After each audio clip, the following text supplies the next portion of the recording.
But what about being an activist in the way in which you have decided to be one? What inspired you? What did it look like? You said you raised money for Black Lives Matter. What did you do? Mhm. Walk us through everything that you did and how you find yourself in this moment right now. So for me, it was 3 years ago. I had like a string of festivals, and I decided that I was going to wear T-shirts with a message on them because I figured, what better, what better time to use a platform than in front of a bunch of people. So one of the T-shirts I wore was, "If you want to change the system, speak up. White silence is pro-racism. The whole thing." And it didn't really it kind of got swept under the rug back then.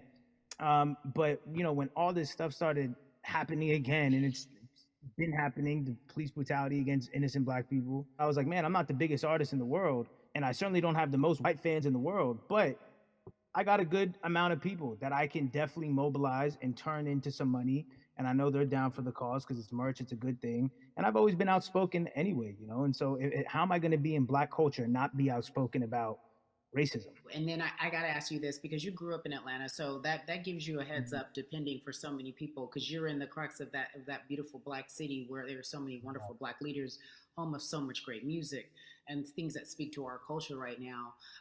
And we are really getting our word out, especially with this platform today, and saying Mhm. that we must use our voice to vote.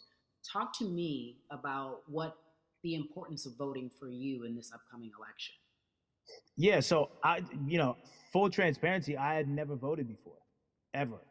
Um, and because I was one of those people who was like, my vote doesn't matter, and I don't know, maybe it's because I was younger, maybe it's because I really thought that, or I don't know, but I just think that it's got to, now this is a bit of a privilege to say it's got to a breaking point for me because obviously it's been past the breaking point for Black people, but I think that as a whole, the young people need to get out and vote because we're the ones that never show up.